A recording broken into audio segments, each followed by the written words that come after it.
श्री सीता रामचंद्राभ्याम नमः। स्वागत है आप सभी का हिंदू ग्रंथावली ऑडियो बुक चैनल में। 63वां सर्ग। विश्वामित्र को ऋषि एवं महर्षि पद की प्राप्ति। मेनका द्वारा उनका तपोबन तथा ब्रह्मर्षि पद की प्राप्ति के लिए उनकी घोर तपस्या। शतानंद जी कहते हैं, श्री राम जब 1000 वर्ष पूरे हो गए तब उन्होंने व्रत की समाप्ति का स्नान किया। स्नान कर लेने पर महामुनि विश्वामित्र के पास संपूर्ण देवता उन्हें तपस्या का फल देने की इच्छा से आए। उस समय महातेजस्वी ब्रह्मा जी ने मधुर वाणी में कहा, मुने तुम्हारा कल्याण हो, अब तुम अपने द्वारा उपार्जित शुभ कर्मों के प्रभाव से ऋषि हो गए। उनसे ऐसा कहकर देवेश्वर ब्रह्मा जी पुनः स्वर्ग को चले गए। इधर महातेजस्वी विश्वामित्र पुनः बड़ी भारी तपस्या में लग गए।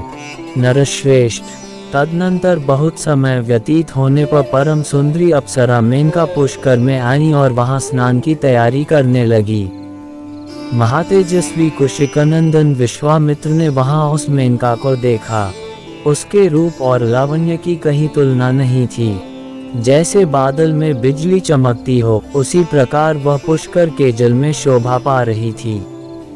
उसे देखकर विश्वामित्र मुनि काम के अधीन हो गए और उससे इस प्रकार बोले, अप्सरा तेरा स्वागत है, तू इस आश्रम में निवास कर, तेरा भला हो, मैं काम से मोहित हो रहा हूँ, मुझ पर कृपा कर।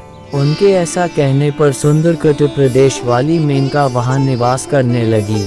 इस प्रकार तपस्या का बहुत बड़ा विघ्न विश्वामित्र जी के पास स्वयं उपस्थित हो गया।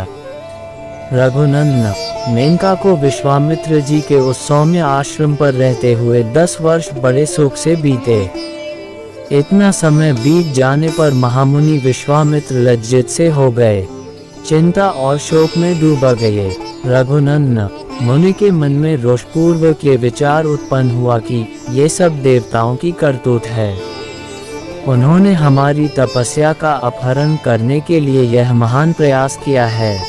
मैं कामजनित मोह से ऐसा आक्रांत हो गया कि मेरे 10 वर्ष एक दिन रात के समान बीत गए। यह मेरी तपस्या में बहुत बड़ा विघ्न उपस्थित हो गया।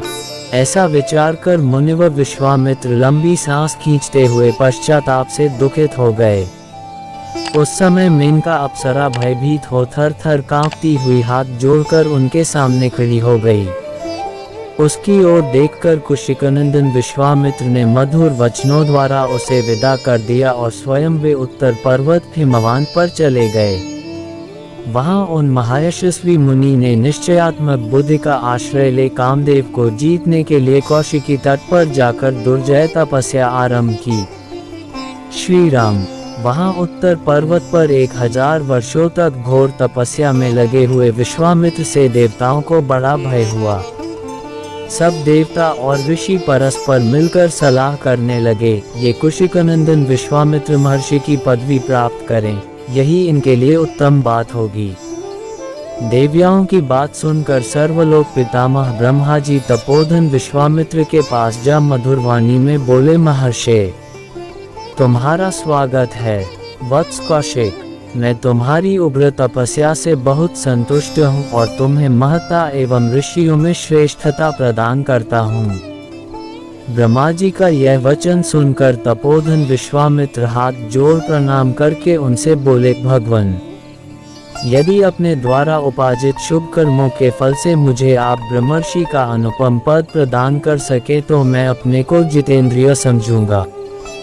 तब ब्रह्मा जी ने उनसे कहा, मुनिश्रेष्ठ अभी तुम जितेंद्रिय नहीं हुए हो, इसके लिए प्रयत्न करो। ऐसा कहकर वे स्वर्गलोक को चले गए। देवताओं के चले जाने पर महामुनि विश्वामित्र ने पुनः घोर तपस्या आरंभ की। वे दोनों भुजाएं ऊपर उठाए बिना किसी आधार के खड़े होकर केवल वायु पीकर रहते हुए तप में संलग्न हो गए। गर्मी के दिनों में पंचाग्नि का सेवन करते, वर्षा काल में खुले आकाश के नीचे रहते और जाड़े के समय रात दिन पानी में खड़े रहते थे। इस प्रकार उन तपोधन ने 1000 वर्षों तक घोर तपस्या की।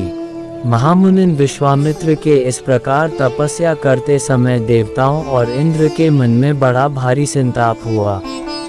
समस्त मरुद्गणों सहित इंद्र ने उस समय रंभा अप्सरा से ऐसी बात कही जो अपने लिए हितकर और विश्वामित्र के लिए हितकर थी।